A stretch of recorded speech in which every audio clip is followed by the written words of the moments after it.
Today we're going to do a quick tutorial on the featured posts widget for JA3D. So you can see I'm on the WordPress dashboard. I'm already signed into the site, and I'm going to go to posts and featured.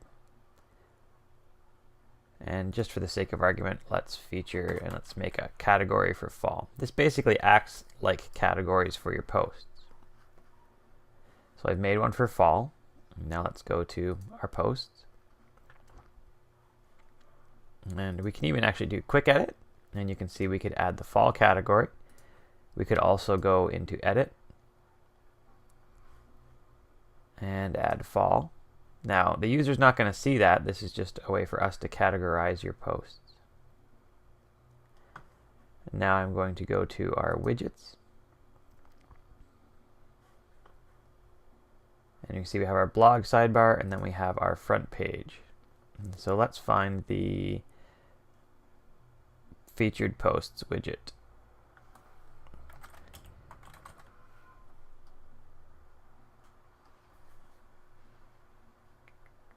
Featured posts with images right there. We can drag that over, and you can see we can change the name of it from featured posts to whatever we want. We can change how many posts we want to show. We can change the size of the excerpt, which is the text. Now, for our purposes, we want it to be 145. We know that because that's what the other widget on this area is. And when we want to change our image dimensions to 100 pixels by 100 pixels.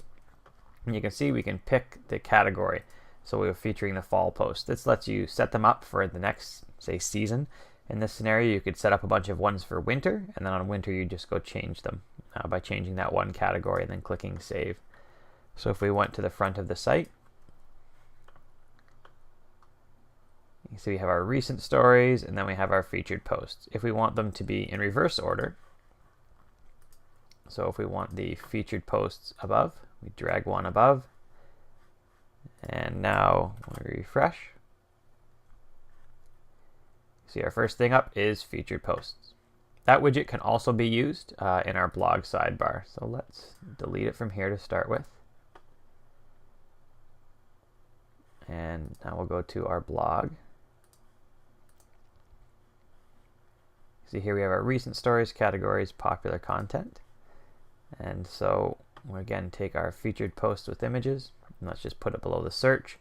For the blog, we can actually leave all the settings default. How many posts we want to show, how many characters we want, and the size of our image. And again, we only have one category, so we hit save.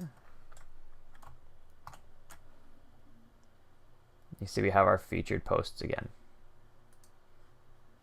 That's how you use the featured post widgets for JA3D.